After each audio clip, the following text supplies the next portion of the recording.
Amis téléspectateurs, vous qui aimez suivre nos émissions sur Kassai B24, nous sommes très contents de vous retrouver une fois de plus. C'est pour les comptes de votre magazine politique qui reçoit souvent le professeur Joseph Kazadi Moukenge. Vous nous regardez partout, en dehors de la RDC, vous nous suivez, vous nous regardez aussi en dehors du continent. Très content de votre participation active et surtout vos commentaires sur cette vidéo. Professeur Joseph Kazadi Moukenge, bonjour. Bonjour monsieur le journaliste.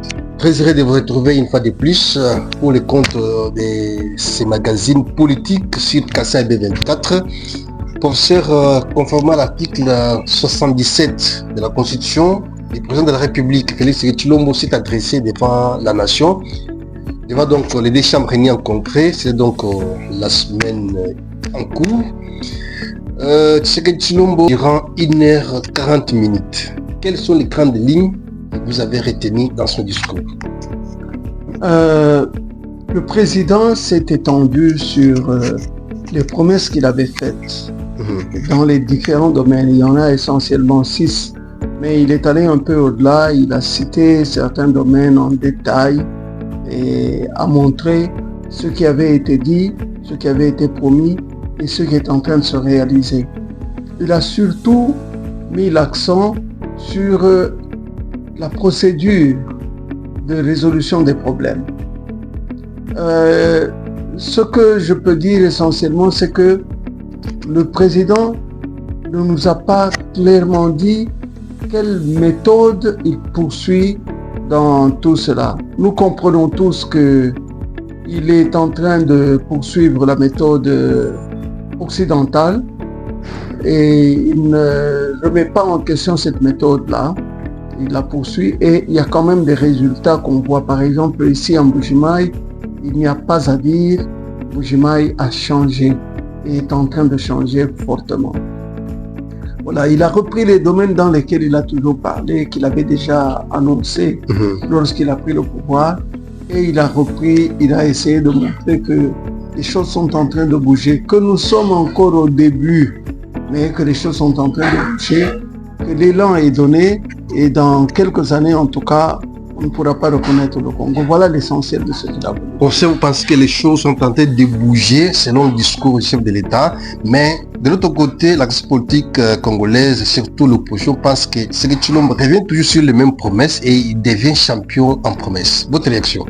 En tout cas, à moins que vous ne viviez ailleurs, si vous vivez ici au Kassai, ici en Mbuji-Mayi, vous ne pouvez pas dire qu'il est champion dans les promesses. Vous allez plutôt là, vous n'allez pas dire que Tshisekedi Tshilombo est président du Kassai oriental? Non, je parle de ce que je vois directement. Je crois que ça arrive aussi ailleurs, que dans certaines autres provinces, il y a des avancées nettes, qu'il y a des changements clairs. Il n'y a pas à dire, ce qui se fait ici en tout cas indique un changement clair dans la façon de faire les choses. Mais il y a des difficultés, par exemple, pour ce qui est de la corruption. On dirait que les corrompus et les corrupteurs continuent à fonctionner comme si de rien n'était, comme s'ils étaient encouragés par le régime actuel. Ça, ça m'inquiète. Il faudrait y aller un peu différemment. Il faudrait punir certaines personnes. C'est pour ça peut-être que les autres qui voient que la corruption continue, ils disent mais non, il a fait des promesses mais rien ne se réalise. Pour ce qui est des routes, des infrastructures, il n'y a pas à dire. Nous allons voir ce qui va se passer du côté de Kolwezi avec ce qu'ils appellent le corridor de Lobito.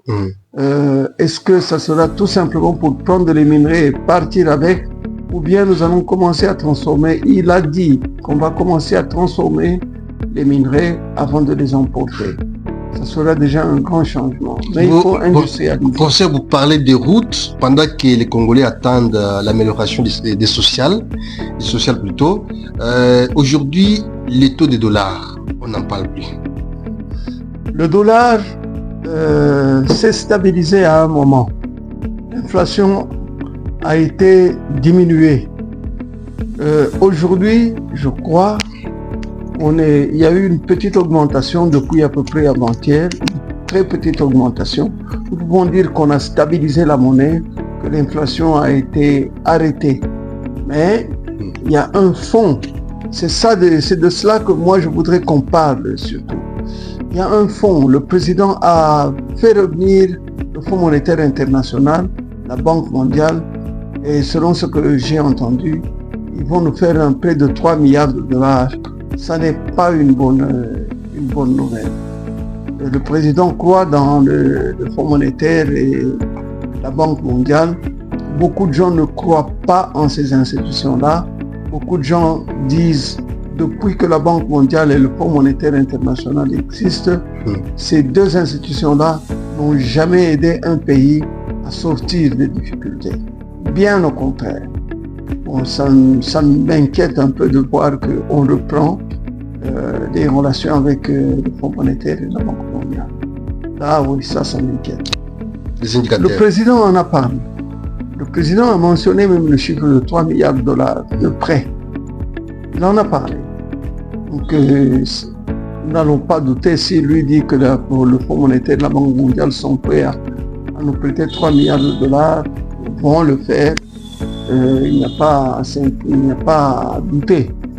Ce côté-là, je suis vraiment inquiet.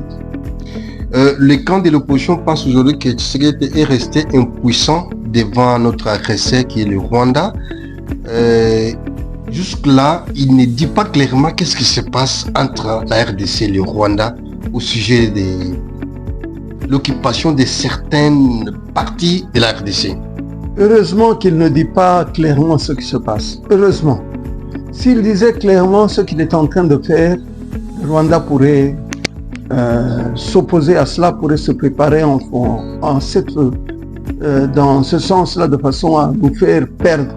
Heureusement, vraiment, qu'il a pour stratégie de ne pas trop parler de ce qu'il est en train de faire. Mais à moins d'être complètement obtus, sinon, il a refait une partie de l'armée par 2 fois. Moi, je crois qu'il a déjà 2 armées de 40 000 hommes chacune et qu'il est en train de continuer. Il continue, il demande encore aux jeunes de s'enregistrer dans l'armée. Il continue. On ne parle pas des armes qu'on achète, où est-ce qu'on achète des armes, quelles sont les armes qu'on achète. Lui n'en parle pas. Vous croyez vraiment qu'il n'y a rien qui se passe?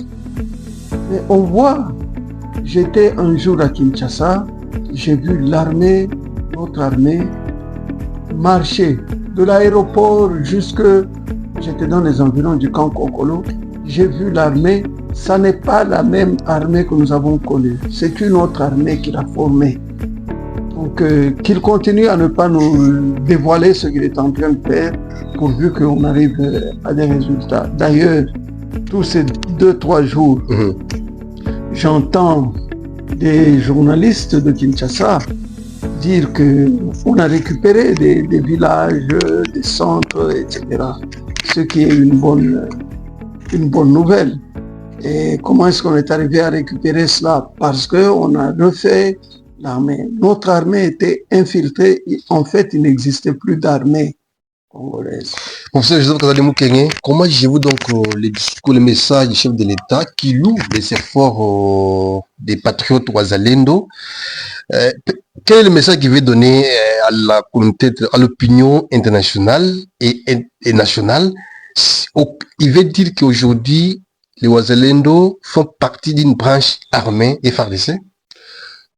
Pas nécessairement que c'est une branche de l'armée, mais des patriotes qui se battent et qui ne veulent pas qu'on continue à tuer, à violer les femmes, à massacrer la population, vous n'allez pas les supporter, à moins qu'ils ne soient, je ne sais pas, totalement obtus, mais rien à faire.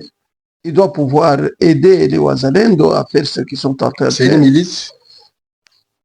Pas une milice, une force patriotique qui se bat contre les envahisseurs, des envahisseurs, qui racontent qu'ils étaient au Congo depuis je ne sais pas combien de temps. Quelqu'un qu'on a pris un peu mal ces derniers temps, Bob Kabamba, le professeur Bob Kabamba, il vient de dire qu'une partie du Rwanda, du Burundi et de l'Ouganda étaient des parties de la République du Congo. C'est à partir de la rencontre de Berlin en 1985 qu'on a pris une partie du Congo qu'on a donné à ces pays-là. Mais nous pouvons réclamer, hein, c'est notre pays, ça. Hein. Je crois que nous prendrons cette partie. Professeur Kazali Moukene, je vous dis merci. Ok, merci beaucoup pour m'avoir laissé parler.